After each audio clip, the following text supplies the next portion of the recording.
नमस्ते. Genesis परिवारामध्ये आपल्या सर्वांचं स्वागत आहे. तर क्विक रिव्हिजन बॅचचा आजचा आपलं 27वा लेक्चर आहे आणि आजच्या लेक्चरमध्ये आपण पाहणार आहे वेन डायग्राम. वेन डायग्राम हा जो पार्ट आहे हा तुम्ही खरं तर 9वी आणि 10वीला शिकला आहात. तर असा हा 9वी 10वीचा पार्ट वेन डायग्रामचा आता आपण शिकणार आहोत आणि त्याच्यावर आधारित प्रश्न कसे विचारले जातात हे आपण पाहणार आहे. अतिशय सोपा पार्ट आहे, सहज लक्षात येण्यासारखा आहे. ठीक आहे. तर प्रश्न जसे येतील त्या पद्धतीनेच आपण एक एक क्वेश्चन घेऊ आणि त्या पद्धतीने आपण काय करूया, कन्सेप्ट क्लिअर करूया. ठीक आहे. तर पहा 2023 ला विचारला गेलेला कंबाईनचा प्रश्न आहे. पहा खाली वेन आकृती व 3 शब्दांचे पर्याय दिलेले आहेत. कोणता पर्याय वेन आकृतीच्या अचूक पद्धतीने दर्शवतो? तर इथे एक आकृती दिली आणि त्या आकृतीमध्ये इथला कोणता पर्याय व्यवस्थित बसतोय ते आपल्याला पाहायचंय. जर आपण पाहिलं तर पहिला पर्याय इतिहास, भूगोल आणि नागरिकशास्त्र हे 3 वेगवेगळे विषय.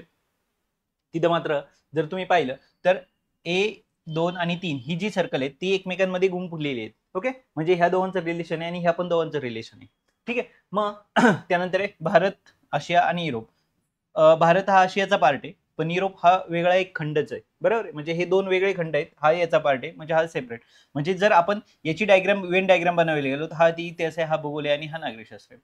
जर भारत, आशिया आणि युरोप असं जर बनवायचं असेल तर हा भारत आहे, हा आशिया आहे आणि हा युरोप आहे, हा वेगळा खंड आहे. जर याची डायग्राम बनवायची असेल तर फुले, सुवासिक आणि पांढरी असू शकतं. पहा म्हणजे काही फुलं आहेत, काही फुलं आहेत ही, काही फुलं सुवासिक आहेत आणि काही फुलं पांढरी आहेत असू शकतं.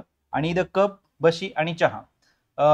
कप त्यानंतर आहे बशी त्यानंतर चहा अशी डायग्राम आपण बनवू शकतो. ओके, ठीक आहे. किंवा कप ही बशी आणि त्याच्यामध्ये आतमध्ये चहा आपण असं म्हणू शकतो. ठीक आहे. म्हणजे ही डायग्राम कुठं बनलेली आहे? पर्याय क्रमांक 3 जी आपल्याला डायग्राम मध्ये दिसते. तर ही डायग्राम या ठिकाणी बनलेली आहे.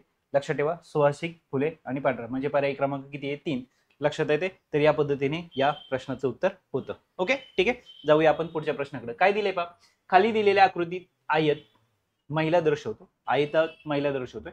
ओके, आयत, आयत काय? महिला.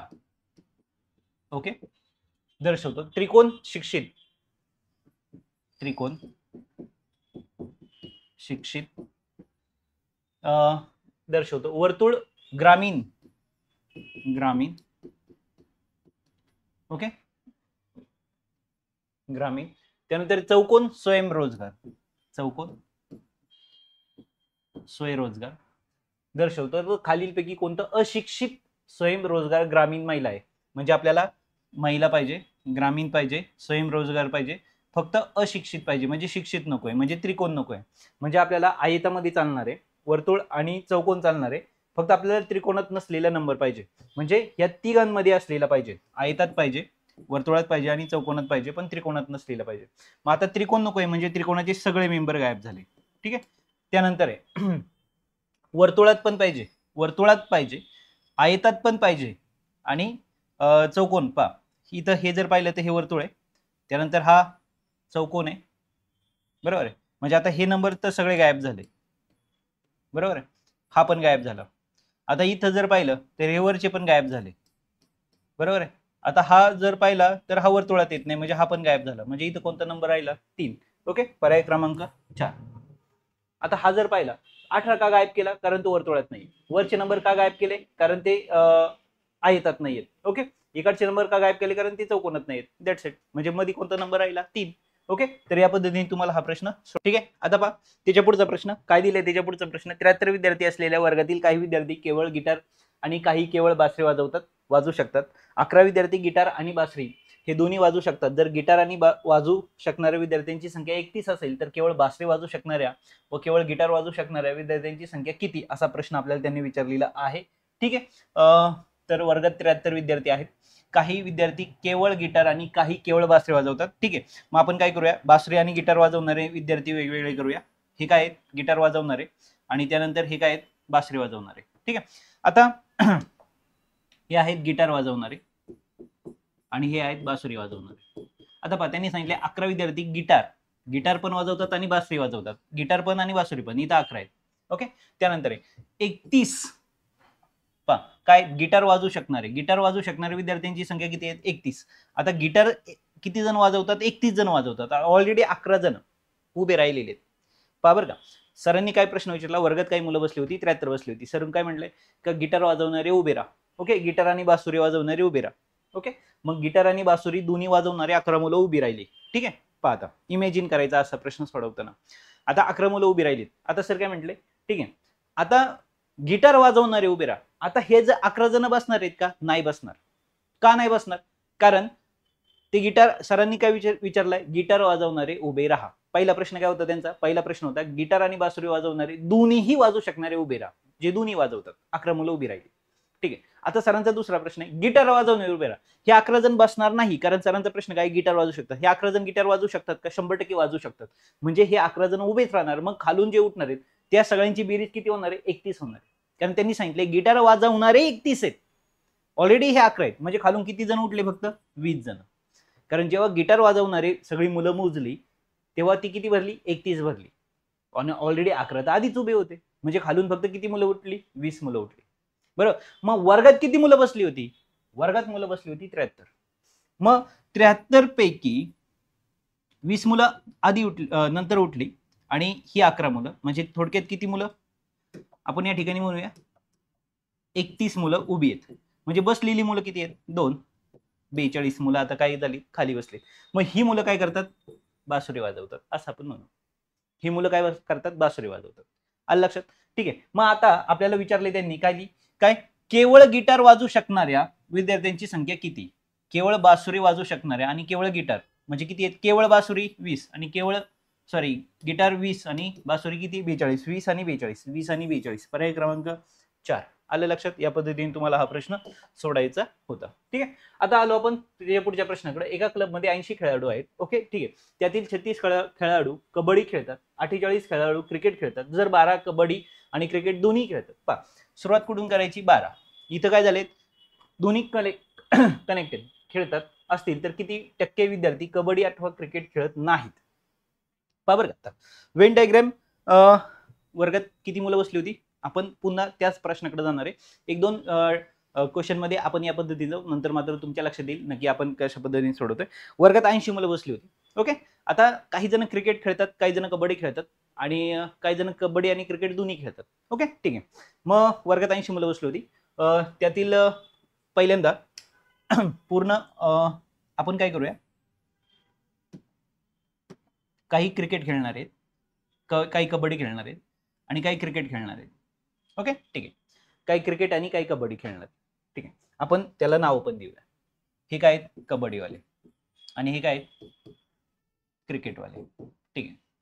12 विद्यार्थी कबड्डी आणि क्रिकेट दोन्ही खेळतात. जे कॉमन आहेत ना ते यादी लिहून घ्यायचे. जे कबड्डीमध्ये पण येतात, जे क्रिकेटमध्ये पण येतात, ते 12 इथं लिहून घेतले. ओके, पहा आता 12 विद्यार्थी खेळतात असतील तर किती टक्के विद्यार्थी काहीच खेळत नाही? आपल्याला काय करायचंय? सगळे खेळणारे उभे करायचे, म्हणजे खाली बसलेले काहीच न खेळणारे असणारे. ठीक आहे. सरांचा पहिला प्रश्न होता, सर वर्गात आले आणि वर्गात 80 मुलं बसली होती. सर म्हणले क्रिकेट आणि कबड्डी दोनही खेळ खेळणारी मुलं उभी राहा. किती मुलं उभी राहिली? 12 मुलं उभी. पाहत 12 मुलं उभी. ठीक आहे. आता सरांचा त्यातला पहिला प्रश्न आहे. दुसरा प्रश्न आहे, कबड्डी खेळण्यात 36 कबड्डी खेळतात आणि 48 क्रिकेट खेळतात. ओके, आता सरांचा काय प्रश्न आहे? दुसरा प्रश्न आहे, पहा, कबड्डी खेळणारे उभे राहा. आता हे 12 जण ऑलरेडी उभेच आहेत. हे काय खेळतात? कबड्डी ऑलरेडी खेळतात, बरोबर आहे. मग आता कबड्डी खेळणारे मुलं उभी राहिली. सरांनी ती जेव्हा मोजली ना ती 36 होती. किती होती? 36 होती. कबड्डी खेळणारी किती मुलं होती? 36. ऑलरेडी 12 जण उभेच होते, म्हणजे खालून उठली किती? नवीन मुलं किती उठली? ओके, 24 मुलं नवीन उठली. म्हणजे टोटल कबड्डी खेळणारे किती झाले? 36. लक्षात येते?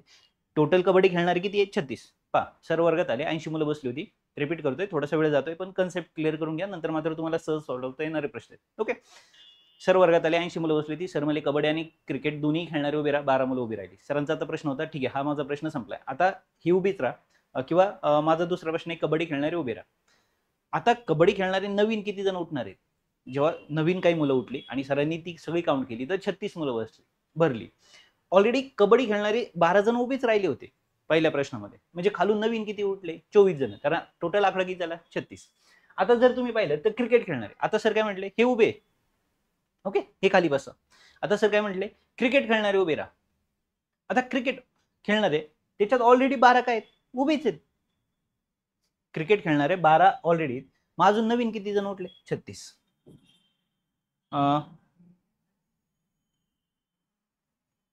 36 नाही, किती आहेत 42, सॉरी 48 आहेत. मग 12 36, 12 48 बरोबर आहे. किती आले नवीन 36 उभे राहिले. कारण टोटल क्रिकेट खेळणार किती आहेत, टोटल क्रिकेट खेळणार किती आहेत 48, त्यापैकी 12 तर ऑलरेडी उभेच होते, म्हणजे नवीन किती आले 36. मग आता सरांचा प्रश्न काय, सगळे खेळणारे उभे राहा जे काहीतरी एक तरी गेम खेळतात. ओके ठीक आहे. किंवा सरांचा पहिला प्रश्न असा आला का बाळांनो एक काम करा, कबड्डी खेळणारे उभे राहा. कबड्डी खेळणारे किती जण उभे राहणार, 36 जण उभे राहणार. कबड्डी खेळणारे या सर्कलमध्ये येतात तेवढी सगळी कबड्डी खेळत. ओके ठीक आहे. आता हे उभेच राहा. आता क्रिकेट खेळणारे उभे राहा. खालून किती उठणार, फक्त 36 जण, कारण 12 ऑलरेडी उभेच आहेत. जे क्रिकेटमध्ये येतात ते 12 ऑलरेडी उभेच राहिलेले आहेत. नवीन किती उठले 36, म्हणजे 36 ऑलरेडी उभे होते क्रिकेट कबड्डी खेळणारे. ओके. आणि खालून आता सरांचा दुसरा प्रश्न काय, क्रिकेट खेळणारे उभे राहा.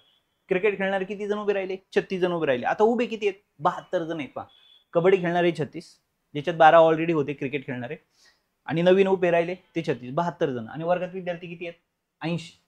वर्गात किती विद्यार्थी आहेत 80, म्हणजे 72 जण उभे आहेत. खाली बसलेले काय आहेत, ना ते क्रिकेट खेळताना उभे राहिले, ना ते कबड्डी खेळताना, ना ते दोन्ही म्हणताना.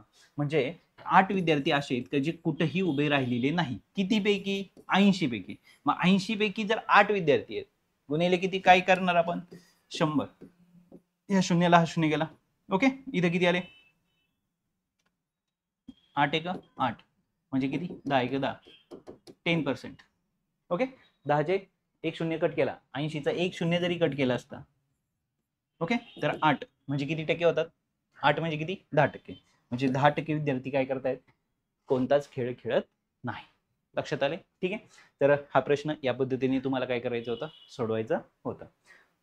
त्यानंतर आहे त्याच्या पुढचं काय दिले बा, एका 80 विद्यार्थ्यांच्या वर्गातील 40 विद्यार्थी गणितात उत्तीर्ण झाले, 60 विद्यार्थी इंग्रजीत उत्तीर्ण झाले, 8 विद्यार्थी इंग्रजी व गणित या दोन्ही विषयात अनुत्तीर्ण, पहा प्रश्न फसवलाय थोडासा, अनुत्तीर्ण झाले, तर किती विद्यार्थी दोन्ही विषयात उत्तीर्ण झालेले आहेत. ठीक आहे. ओके. पहा आता एका वर्गात 100 विद्यार्थ्यांच्या वर्गातील 40 विद्यार्थी गणितात उत्तीर्ण आहेत. परत ठीक आहे, 40 विद्यार्थी गणितात उत्तीर्ण, 60 विद्यार्थी इंग्रजीत उत्तीर्ण, 8 विद्यार्थी गणित व इंग्रजी या दोन्ही विषयात अनुत्तीर्ण. ओके. म्हणजे इथं जो पार्ट दिलाय, हा जो पार्ट आहे हा काय अनुत्तीर्ण आहे. म्हणजे आपल्याला हे जे बनवायचे आहेत ना, हे अनुत्तीर्णते बनवायचे. लक्षात आलं. हे कोणते आहेत, गणित, आणि हे कोणते आहेत, इंग्रजी.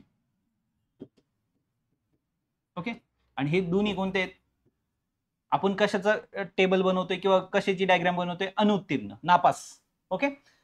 दोन्ही विषयात नापास असणारे किती आहेत 8. दोन्ही विषयात नापास असणारे किती आहेत 8. ठीक आहे. आता तुम्ही म्हणाल सर पण वरती तर 5 वाले दिलेत. ठीक आहे. आता गंमत समजून घ्या, 40 विद्यार्थी गणितात उत्तीर्ण आहेत, म्हणजे 40 पास आहेत, म्हणजे गणितात नापास किती आहेत, गणितात नापास किती आहेत 60 जण. त्यापैकी ऑलरेडी 8 जण आता आलेत. गणिताचा हा सर्कल आहे. ओके. म्हणजे मी इथं किती लिहिणार 52. का 52 8 60. पहा गणितात नापास किती आहेत 60 जण नापास आहेत. ओके ठीक आहे. आता 60 विद्यार्थी इंग्रजीत उत्तीर्ण, म्हणजे नापास किती आहेत 40. 60 जर पास आहेत, 60 जर पास आहेत तर नापास किती 40. 40 पैकी ऑलरेडी 8 जण आलेत, म्हणजे राहिले किती 32, म्हणजे 32 तिकडे नापास आहे. ओके ठीक आहे. म्हणजे आता हे गणितात नापास, हे इंग्रजीत नापास, आणि हे दोन्ही विषयात नापास, म्हणजे हे सगळे नापासवाले आहेत. ओके. म्हणजे हे एकतर गणितात तरी नापास आहेत किंवा इंग्रजीत तरी नापास आहेत. मग नापासवाले सगळे आपण उभे केले, किती 52 आणि 8 किती झाले 60. 60 आणि हे 32 म्हणजे किती आले 92. ओके. वर्गात विद्यार्थी किती आहेत 100, म्हणजे खाली किती उरले 8. 8 विद्यार्थी इंग्रजी आणि गणित दोन्ही विषयात काय पास आहेत. ओके. पर्याय क्रमांक 3. पहा दिलं काय होतं, आपण काढलं काय होतं. या पद्धतीने तुम्ही या प्रश्नाकडे काय करू शकता, जाऊ शकता. ठीक आहे. त्याच्यानंतर त्याच्या पुढचा प्रश्न काय दिलाय पहा प्रश्न, दिलेल्या शब्दांचे संच कोणत्या वेन आकृतीत दाखवता येतील. ठीक आहे. शिक्षक, लेखक, विवाहित व्यक्ती.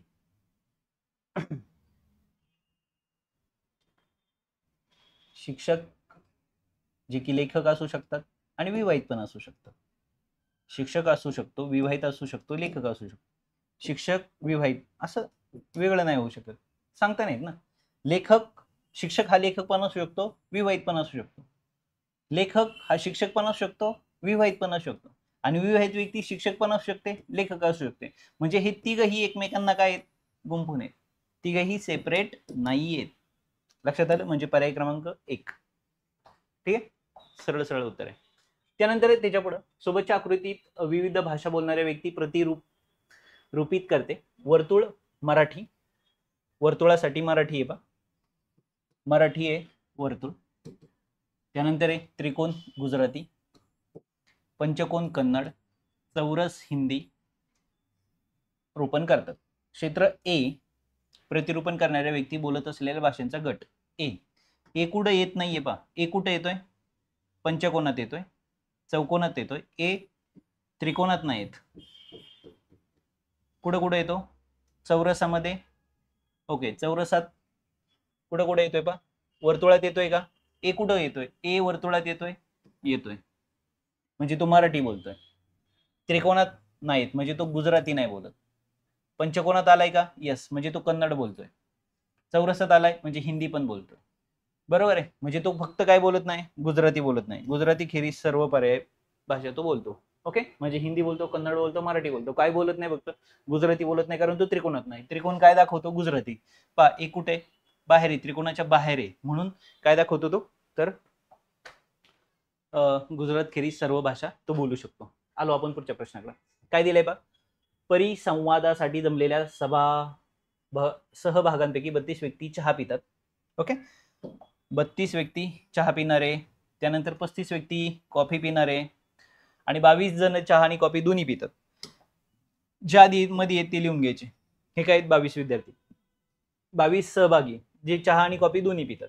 पण जर तुम्हाला फक्त विचारलं चहा पिणारे, तर चहा पिणारे किती आहेत, 32. 32 पैकी जर इथं ऑलरेडी किती आलेत, 22 आलेत, तर इथं राहिले किती, 10. कारण चहा हे काय, चहा पिणारे, आणि हे कोणते आहेत, कॉफी पिणार. ओके, आता आधी नेहमी तुम्हाला काय सांगितलंय, जे कॉमन आहेत ना ते लिहून घ्यायचे, जे चहा आपण कॉफी पितात. ओके, आता हे चहा पिणारे 22 ऑलरेडी आहेत, तर चहा पिणारे टोटल चहा पिणारे किती आहेत, 32. बरं, ते कॉफी पितात काय पितात याचं देणे नाही. टोटल चहा पिणारे किती आहेत, 32 जण आहेत. ऑलरेडी 22 जण कॉफी म्हणजे दोन्ही पिणाऱ्यांमध्ये ऑलरेडी आलेत, म्हणजे चहा पिणार राहिले किती, 10. म्हणजे जर तुम्ही ह्या दोघांची बेरीज केली तर या सर्कलची टोटल व्हॅल्यू किती झाली, 32 झाली. पहा, हे जे तुम्हाला सर्कल दिसतंय, ह्या पूर्ण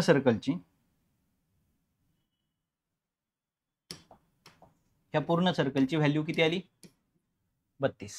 लक्षात आले? ठीक आहे, ठीक आहे. त्यानंतर आहे 35 जण कॉफी पितात. आता 35 जण जर कॉफी पितात तर इथं राहिले किती, 13. कारण ऑलरेडी 22 आलेले आहेत. दोघांची बेरीज किती झाली पाहिजे, 35 झाली पाहिजे. पितात, तर परिसंवाद जमलेल्या व्यक्तींची संख्या निवडा. तर परिसंवादात किती जण आलेले आहेत, 10, 22 सण हे किती झाली, 35. 35 सण 10, 45. सहभागी किती आहेत, 45 जण आहेत. 22 जण चहा आणि कॉफी दोन्ही पितात. कॉफी पिणारे 35, चहा पिणारे 32, आणि दोन्ही संख्या. पहा, अतिशय सोपा प्रश्न या ठिकाणी तुम्हाला विचारला गेलेला होता. ठीक आहे, आता त्याच्या पुढचा प्रश्न आहे, काय दिलाय पहा, अचूक जोडी शोधा. अचूक जोडी म्हणजे काय, समान जोड्या कोणत्या आहेत ते शोधायचं आहे.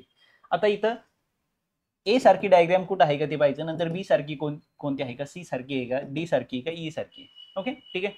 तर पहिले 3 जरी पाहिले तरी तुमच्या लक्षात येईल नक्की कोणाला काय मॅच होते का, किंवा सॉरी पहिले 4, शेवटची पण जायची गरज नाही, पहिले 4 मॅच होतात का ते फक्त पहा.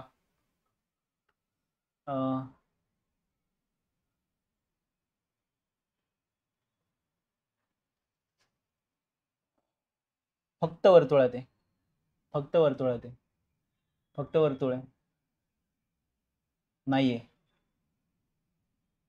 फक्त वर्तुळात आहे. ओके, ठीक आहे. त्रिकोण वर्तुळ, त्रिकोण वर्तुळ, इथं जर पाहिलं तर फक्त आयतात पण एक आहे, इथं आयतात एक आहे, इथं हे तर नाही सेम.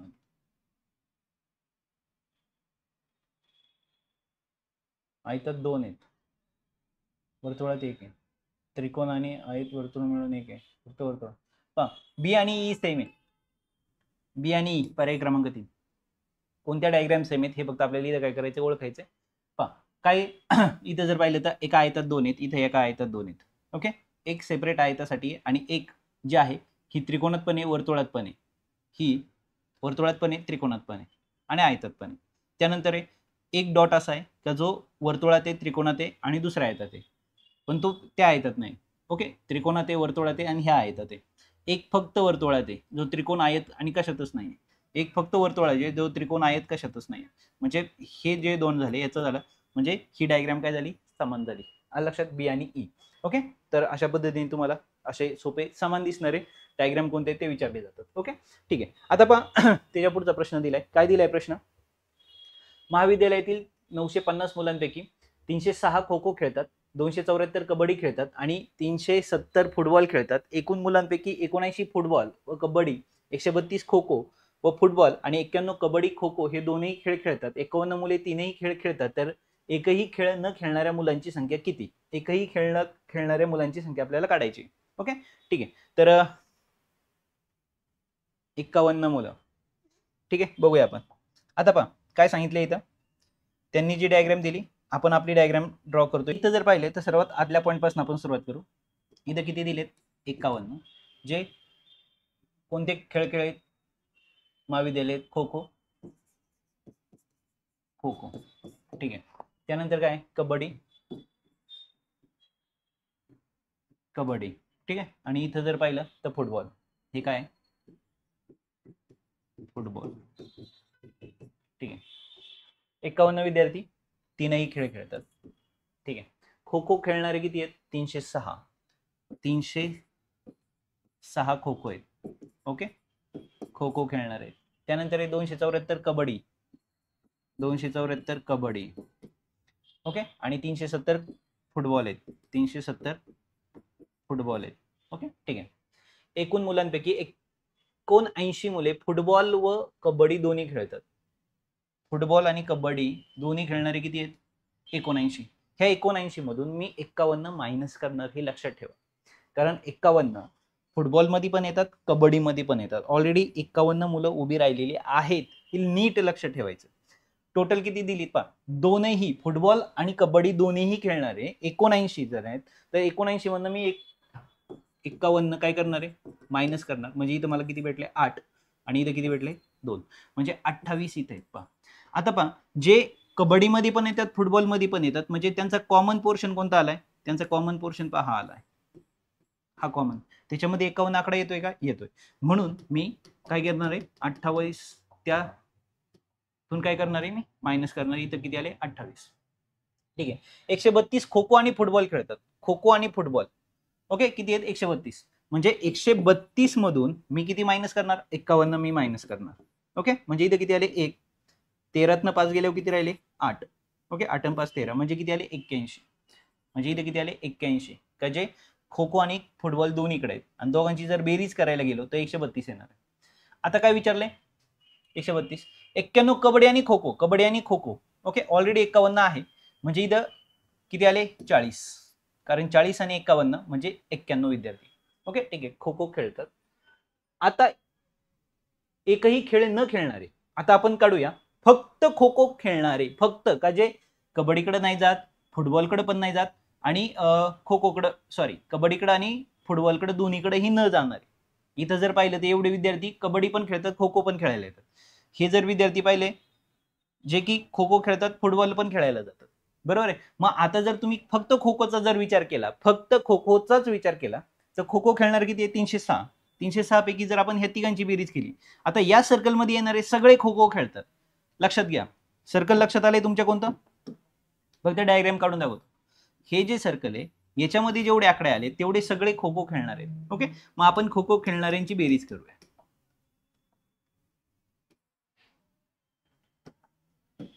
थोडासा मोठा प्रश्न आहे. ठीक आहे, किती आले?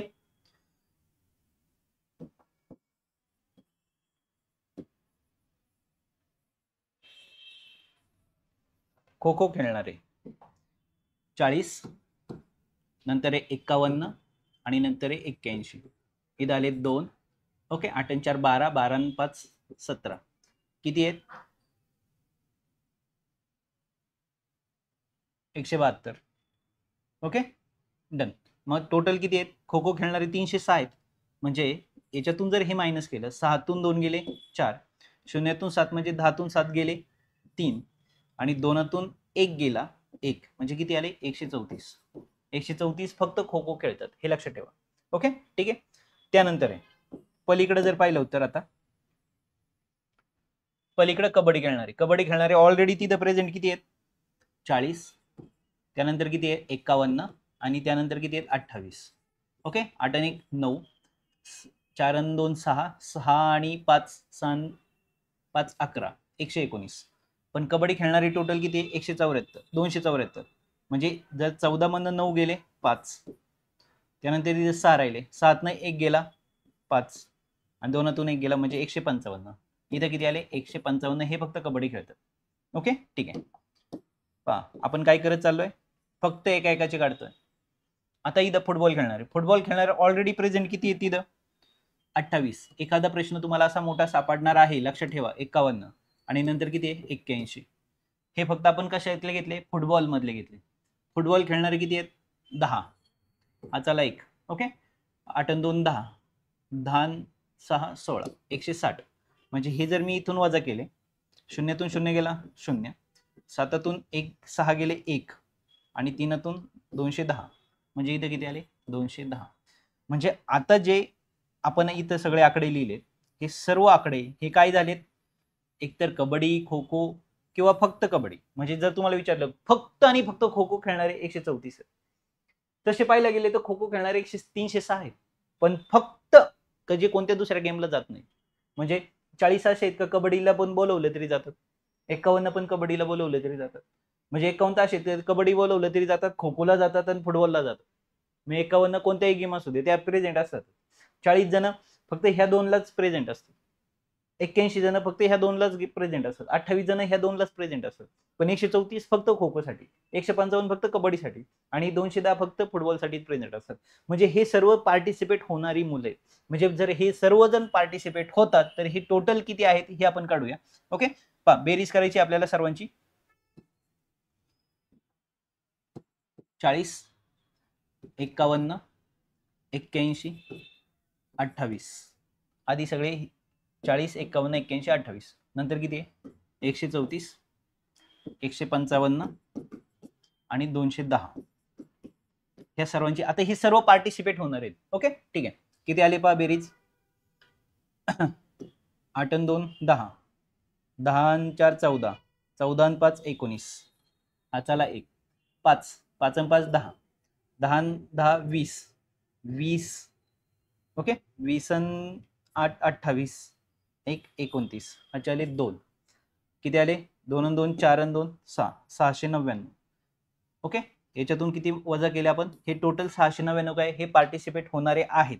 मग जर 6 इथं किती टोटल किती आहेत 950 याच्यातनं किती गेले 699.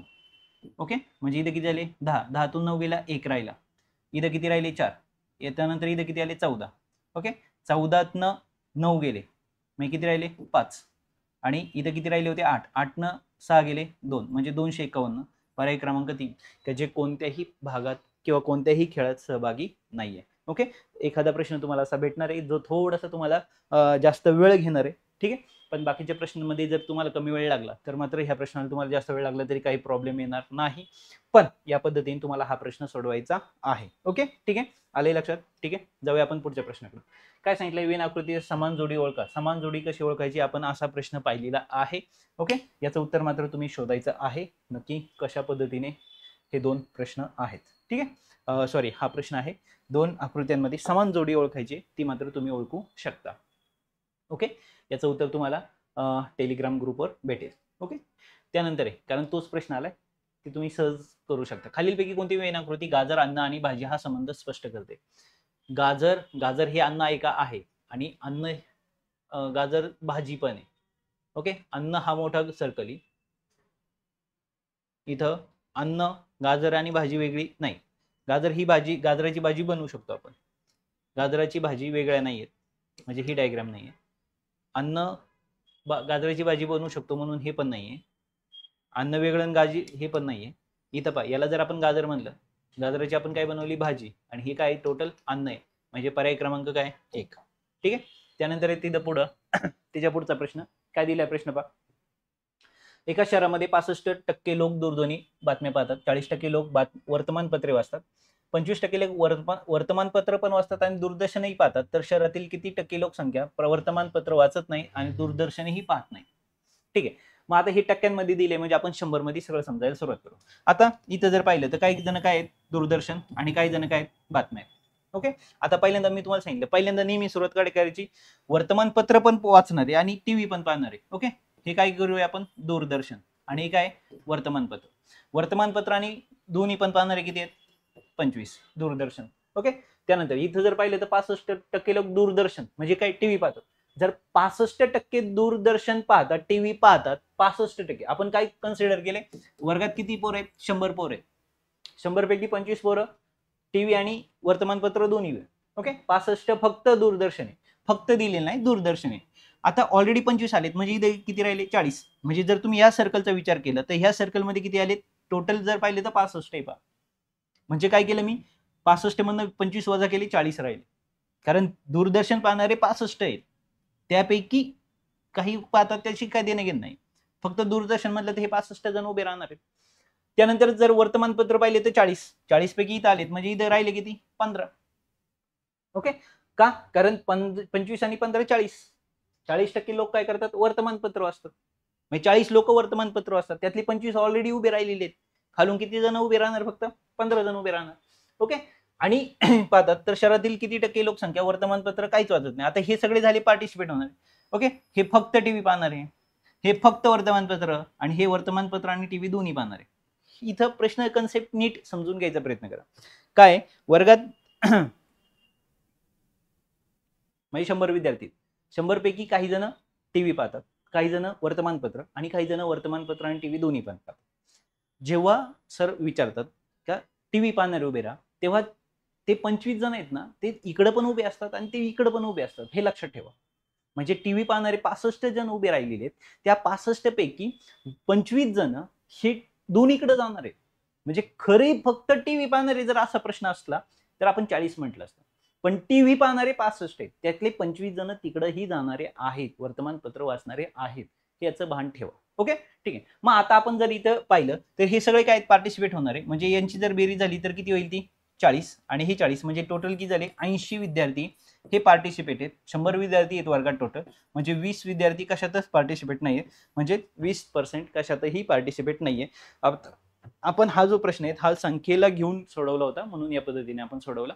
कारण विद्यार्थ्यांची संख्या आपण किती मानली होती, तर विद्यार्थ्यांची संख्या आपण 100 मानली होती. ठीक आहे. आता त्याच्या पुढचा प्रश्न काय दिलाय पहा, त्याच्या पुढचा प्रश्न शाळेतील 700 मुलांपैकी 216 मुले मराठी विषयात उत्तीर्ण झाली, 200 मुले इंग्रजी विषयात, 284 हिंदी विषयात उत्तीर्ण झाली. एकूण मुलांपैकी 70 मुले मराठी हिंदी दोन्ही विषयात उत्तीर्ण आहेत, 40 मुले मराठी व इंग्रजीत उत्तीर्ण, 20 मुले मराठी इंग्रजीत उत्तीर्ण, 10 मुले तीनही विषयात उत्तीर्ण झाली, तर एकही विषयात उत्तीर्ण न होणाऱ्या मुलांची संख्या काढा. ओके. ठीक आहे. म्हणजे आपल्याला काय करायचंय, सेम मगाशी जसा प्रश्न होता सेम त्या पद्धतीने तुम्हाला प्रश्न हा सोडवायचा आहे. ओके. ठीक आहे. हे एक सर्कल आहे, त्यानंतर हे एक सर्कल आहे,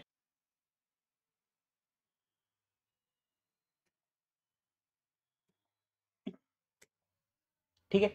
तर पहा काय सांगितले, 10 मुले सर्वात आतल्या पॉईंट पासून 10 मुले तीनही विषयात उत्तीर्ण झाली. इथं कोणता आकडा आला, 10. ओके. कोणते कोणते विषय आहेत, मराठी, त्यानंतर कोणता आहे इंग्रजी, आणि त्यानंतर कोणता हिंदी. हा कोणता आहे, मराठी, हा कोणता इंग्रजी, आणि हा कोणता हिंदी. ओके. पास होणारे विद्यार्थी टोटल किती मुलं आहेत, वर्गात आहेत 700 मुलं. ओके. ठीक आहे. आता तिन्ही विषयात उत्तीर्ण झालेले झाले. आता दोन दोन विषयांमधले काढूया आपण. ओके. एकूण 70 मुले मराठी आणि हिंदी, 70 मुले मराठी व हिंदी, इथे 70 मराठी आणि हिंदी, इथं जर 70 आहे, ऑलरेडी 10 आलेत, म्हणजे इथं किती राहिले, 60. पहा ह्या पोर्शन मध्ये येणार आहे, हा हिंदी वाल्यांचा आहे आणि हा मराठी वाल्यांचा आहे, दोन्ही मिळून 70 आले पाहिजेत. ऑलरेडी 10 प्रेझेंट आहेत म्हणजे 70. ओके. या दोन्ही विषयात उत्तीर्ण झाले. 40 मुले मराठी आणि इंग्रजी, मराठी आणि इंग्रजी मध्ये 40 आहेत, ऑलरेडी 10 आलेत, म्हणजे इथं किती लिहिणार मी, फक्त 30, कारण ह्या दोन्ही सर्कल मध्ये किती आले पाहिजेत, 40 आले पाहिजेत. ओके. म्हणजे जर तुम्ही पाहिलं तर हे एक सर्कल आहे आणि हे एक सर्कल आहे, इथं मला किती लिहायचे, 40, पण ऑलरेडी 10 असल्यामुळे मी इथं किती लिहिणार, फक्त 30च लिहिणार आहे. आले लक्षात. ठीक आहे. त्यानंतर आहे त्याच्या पुढचं हिंदी दोन्ही विषयात झाले. 40 विद्यार्थी मुले मराठी आणि इंग्रजी झाले. 20 मुले हिंदी आणि इंग्लिश आहे. हिंदी आणि इंग्लिश 20 आहेत, म्हणजे इथं 10 ऑलरेडी आले, म्हणजे इथं 10च लिहायचे, कारण दोन्ही म्हणून 20 झाले पाहिजेत. झालं, ठीक आहे. आता 216 मुले मराठीत आहेत. आता पहा, मराठी सर्कलमध्ये कोण कोण आलंय?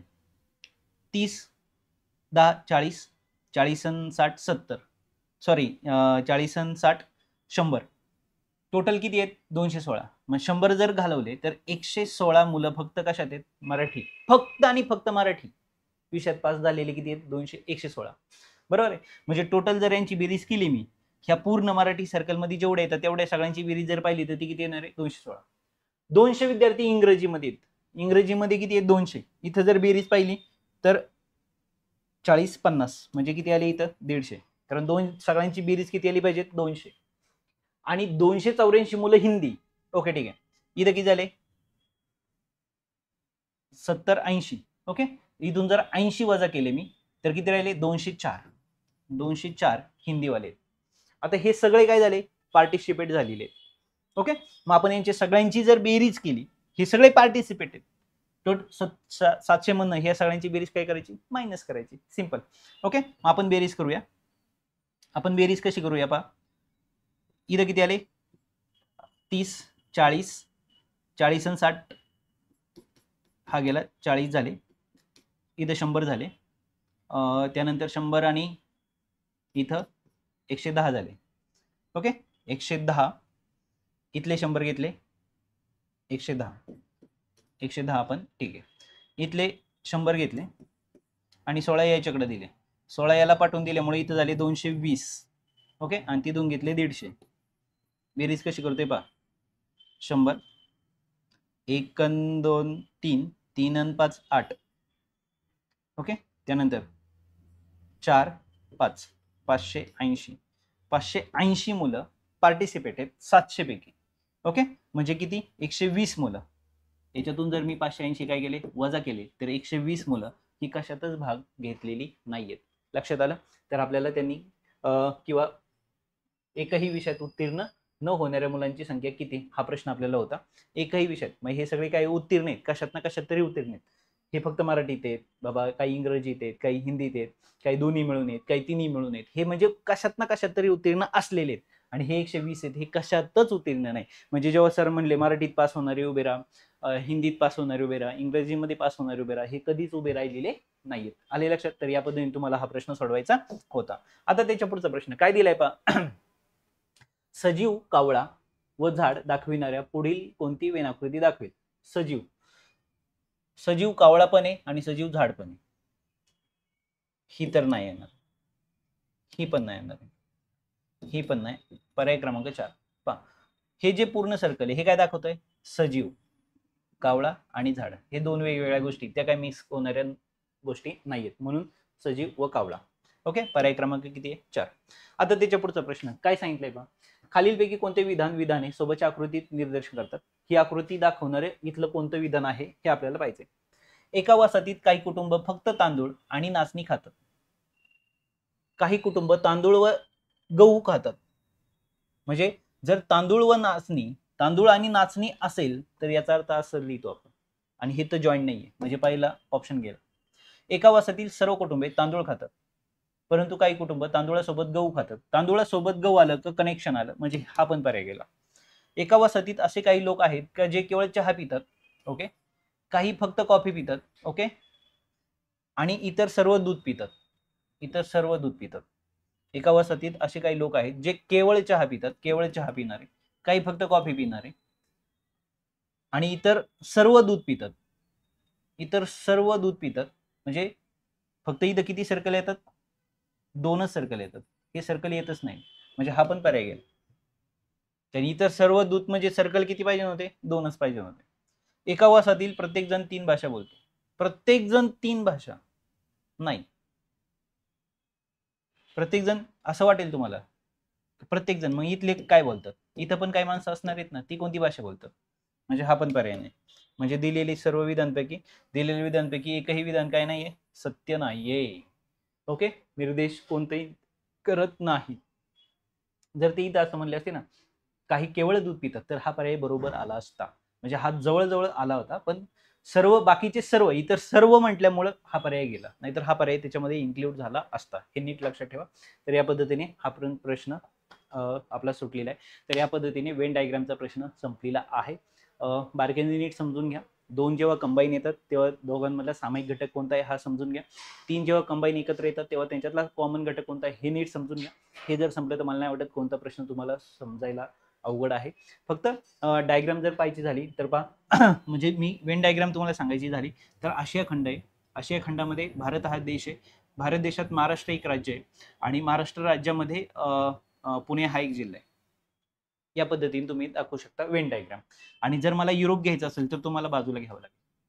आशिया खंडातच मला जर एखादा देश अजून घ्यायचा असेल, कोणताही नेपाळ असेल, भूटान असेल, श्रीलंका असेल, चायना असेल, तर हे सगळे देश आपल्याला असे बाजूने दाखवावे लागतील. लक्षात ठेवा. ओके, म्हणजे आशिया खंड हा मोठा आहे. अशा पद्धतीने वेन डायग्राम काय होतात, क्रिएट होतात.